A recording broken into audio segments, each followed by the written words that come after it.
Hello, BookTube. I'm buried in books. The end of the week always buries me in books. They keep coming, they keep accumulating in piles and stacks. And I've done that trend no favors this week by used book shopping for the first time in months, which really increases the number. And I have another mail haul. No Deb today, I'm afraid. And Frida is on the floor and sound asleep. She is now very properly teething. It's not just the tiny little pebbly baby teeth in the front of her jaws, top and bottom. It's the teeth she actually uses, and they're not coming quietly. They're coming out with little spurts of blood.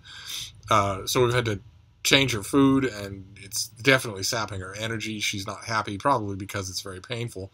So it's a very low-key day. But we'll see what we can talk about with these books. It ends with a box. It also ends with an enormous envelope that is kind of, sort of falling apart. The flaking asbestos on the inside is starting to spill out. So I'll be neat at the end. But we'll do a few before then and see as we wind down the year. Right? I mean, it's not going to be...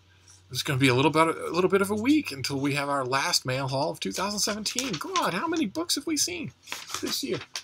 I ought to do some sort of an attempt to count them all. Okay, our first one is a novel. I think it's a debut novel. It's Graffiti Palace by A.G. Lombardo. That is the cover. I think this is a debut novel. The publicity sheet says that it's a book that is both very easy and very difficult to describe succinctly. It is a first novel. It retells the Homer's Odyssey during the Watts riots. That's okay. Lombardo himself is not a typical first-time novelist. His name will not be familiar from literary magazines, public readings, or the book internet. He spent the past 20 years as a high school English teacher in the Los Angeles public school system. Before that, he taught high school English in Japan. During that time, he hasn't been hustling to publish as much as writing as possible. Aside from a short story which appeared in 1998, he's been quietly spending his evenings and weekends working away on one project. That project is the novel you are holding. Oh, won't that be just mercilessly horrible if it isn't good? Oh, oh my. Okay, well, this comes out in March. I am, as you all know, if you watch this channel, I am very well disposed to debut works of any kind, fiction or nonfiction. A new author starts out with me in their corner. Very much so. So here's hoping that this Graffiti Palace is worth all that effort. We'll see. I will report back. Let's see what this next one is. Oh my. Oh, all right. This comes out in January. It's okay. It comes out in January. It's going to elicit a girlish squeal from me and Richardson Reeds, but I don't think anybody else on BookTube. It's Our Beloved Kin by Lisa Brooks, and the subtitle is A New History of King Philip's War. Oh my. Oh, very nice. Okay. With rigorous original scholarship and creative narration, Lisa Brooks recovers a complex picture of war, captivity, and native resistance during the First Indian War, later renamed King Philip's War, by relying on the stories of Weetamoo, the female Wampanoag leader, and James Printer, a Nipmuc scholar whose stories converge in the captivity of Mary Rowlandson. Oh my. Okay. All right. A new history of King Philip's War. Very nice. All right. Let's move on. What is this next one? Oh, fantastic. Oh, great. Okay, this is from Harvard University Press. It's out already. It's a reprint of a book that I really liked. I'm pretty sure I'm not going to be blurbed on it. No, because everybody in the world ended up reviewing it. It's by Christine Corton, and it's London Fog, the biography. It's the story of the great London Fog. Wow. Okay, so this is a very sedate, very good, uh, good-looking paperback. Wonderful. A lot of people who maybe the people who might have missed this book and who might not be familiar with this phenomenon will now be familiar with because of one of the best episodes of The Crown. The first season of The Crown was one that dealt with one of the last great fogs of London, and that really underscored what it was like, how serious it was. Where you have people out in front of city buses, walking along in front of them, feeling the way in the darkness. That's an episode in which John Lithgow, as Winston Churchill, keeps railing that, let's talk about our job. There's nothing I can do about the weather. Anyway, it's great because I don't think I have the hardcover of this anymore. I went through the whole cycle with me. I got the advanced copy, and then I got the finished copy, and then I got I got the an Unbound Galley, then I got the advanced copy, then I got the finished copy, and now I have the paperback, and that's good because I don't think I have it otherwise. Great, and it'll also be a perfect opportunity for me to reread it. I admit, I love doing that. Okay, our next one is oh goodness gracious, oh my. Okay, well, okay, this is by David K. Johnson, and it's called "It's Even Worse Than You Think: What the Trump Administration is Doing to America."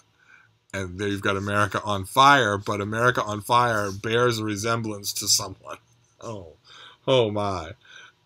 Okay, all right. Not sure that I want to read this book. I guess I will, but okay, so this comes out in January as well. So all of a sudden, my January shelf is all of a sudden very healthy. No working journalist knows Trump better than Johnston, who first met the 45th president, I hate saying that, in 1988 and has tracked him ever since. He chronicled much of Trump's conduct in 2 books. He was also an uncredited source in documents and insights in the major campaign reports by the Post, the New York Times, and Bloomberg. When Trump announced his campaign in June of 2015 by coming down an escalator with his freshly bought wife and accusing everyone in Mexico of being rapists. Johnson was the first national journalist to write about a potential Trump presidency. Wow. Okay, so this is going to be hard to read. I certainly won't read it before the new year. I will read it because I do now that I read that description, I do kind of sort of recognize this guy's name. So I can't just ignore the book. In fact, the prediction that I've been making for months now, it's not hard at all. It's not a great Karnak the Great moment, is that 2018's publishing world is going to be absolutely saturated with Trump books. Just saturated with them. Probably, from major publishing houses, probably by the end of the year, I'd estimate 200. And there's no way for me to say that I'm going to avoid them all, so I'm going to read them all instead. And then our next thing, before we get to the box, we have this thing, which is it's a big envelope that is coming apart. And when it's coming apart, it is disgorging its packing material, and I don't want that everywhere. So let's see if we can open this the correct way. Oh God, even that way it's disgorging material. Okay, let's be very gentle here and try and get this, whatever it is, out of here without burying the bed in oh God. All right, if I'm very careful, I might be able to minimize this so Frida and I aren't breathing it in. So what is this? What is this huge thing? Oh, great. Oh, fantastic. Okay. This is a major new biography. Probably one of the major biographies of 2018.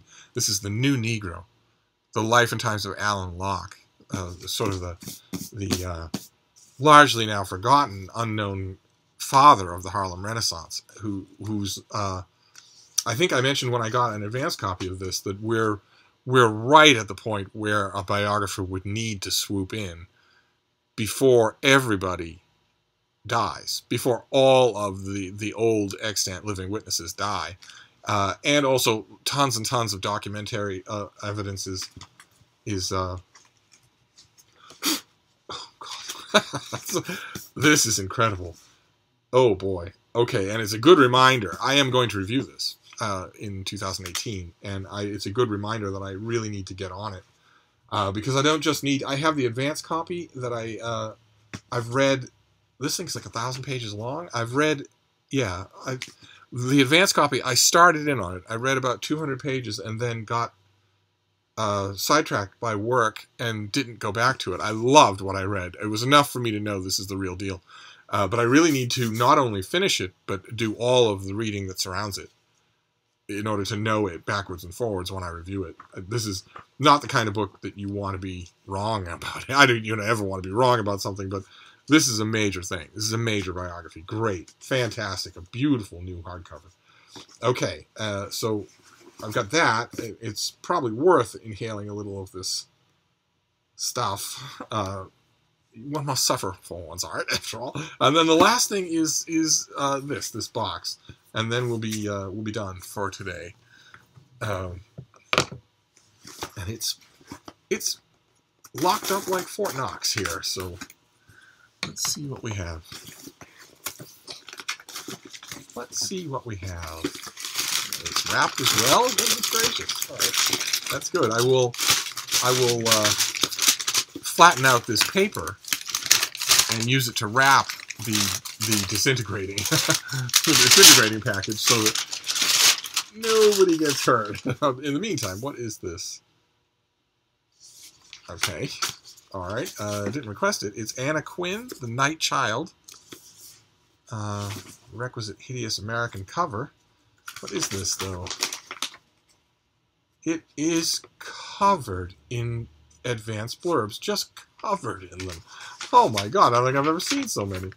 And then yet more advanced blurbs? Okay, but how about telling me something about the book? Yet more advanced blurbs. Okay, here we go.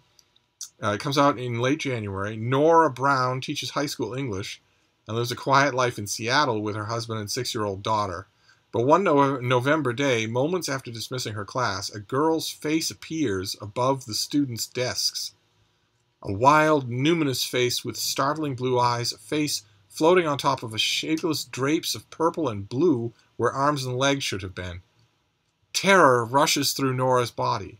The kind of raw terror you feel when there's no way out, when every cell in your body, your entire body, is on fire, when you think you might die. 24 hours later, while on Thanksgiving vacation, the face appears again. Shaken and unsteady, Nora meets with neurologists and eventually a psychiatrist.